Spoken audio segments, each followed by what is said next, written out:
Perdebatan akan saya mulai dalam 3, 2, 1. Pendidikan bukannya sekedar mengisi bejana, melainkan menyalakan api. Assalamualaikum warahmatullahi wabarakatuh. Perkenalkan saya Rahelita Zara Bintang Kalista dari SMA Bangunan Jaya 2 Sidoarjo. Pada kali ini saya berada di tim kontra pada mosi yang berbunyi, Dewan ini lebih memilih sekolah menengah yang mengadopsi model pendidikan klasik daripada model pendidikan progresif. Dewan juri, kita masuki status quo. Kali ini kita akan mencari manakah model pendidikan yang lebih efektif dalam mempersiapkan siswa sekolah menengah dalam batasan usia 14-15 tahun untuk menghadapi tantangan pada masa depan. Pembelajaran progresif sendiri adalah pembelajaran yang dipimpin siswa dan juga guru sebagai fasilitator. Dengan fokus pada diskusi yang dipimpin oleh siswa, pembelajaran berbasis proyek dan juga pengalaman. Mengapa pembelajaran progresif jauh lebih unggul? Karena pembelajaran klasik 1 tidak memenuhi keterampilan sehingga persiapan tidak sesuai dengan tuntutan dunia kerja. Pendidikan klasik dengan sistem yang berpusat pada guru dan mereka kepada hafalan tidak mampu membekali remaja dengan keterampilan yang mereka butuhkan setelah lulus. Fokus pada penguasaan teori tanpa implementasi justru akan membuat sebuah hambatan besar. A. Fokus pada teori bukan praktik. Bisa menulis ribuan rumus fisika tapi ketika di lapangan tidak bisa menyelesaikan. B. Mementingkan individualisme bukan kolaborasi dan juga tidak mau beradaptasi. Realitanya, adanya nilai sebagai tolak ukur akan meningkatkan kompetisi secara individu, padahal kolaborasi dan komunikasi sangat diperlukan. C. Mengabaikan kemampuan berpikir kritis dan juga kreativitas. Masuki argumen kedua, mematikan inisiatif siswa. Karena didasarkan pada model di mana guru adalah satu-satunya sumber pengetahuan dan siswa adalah penerima pasif atau begitu-begitu saja ketika pada saat pembelajaran.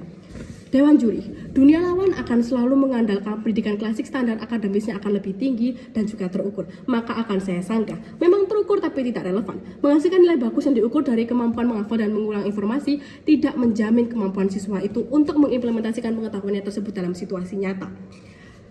Dewan juri, saya akan mengingatkan kembali pada tragedi ujian nasional yang dihapus karena di latar belakang kasus stres anak dalam menghadapi ujian-ujian dan juga tekanan-tekanan tugas yang menumpuk serta ingin mendapatkan nilai dengan berbagai cara dan juga perbandingan dengan teman-temannya.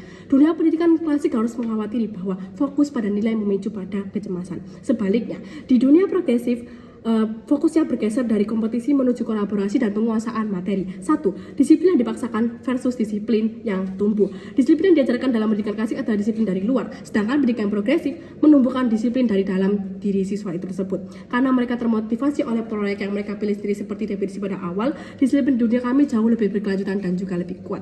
Ini juga mengutip pada metode pembelajaran baru yaitu deep learning atau pendekatan pembelajaran yang baru dikeluarkan oleh pemerintah akhir-akhir ini.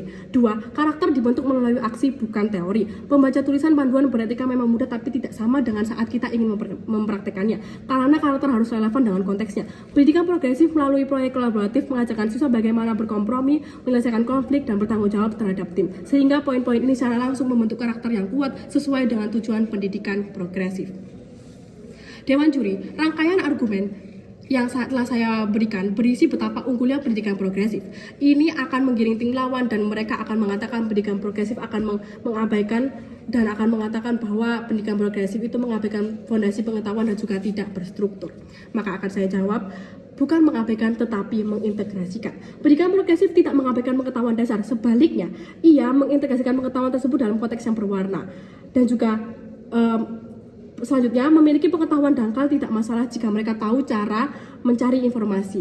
Karena dengan pesatnya perkembangan informasi yang paling penting bukanlah seberapa banyak siswa yang siswa ketahui, melainkan seberapa baik mereka bisa belajar secara mandiri. Maka dari itu, kita tidak sedang merebutkan mana yang lebih mudah, tapi mana yang lebih relevan. Maka dari itu saya bangga menjadi tim kontra dan oleh karena itu saya menolak mosi ini. Wassalamualaikum warahmatullahi wabarakatuh.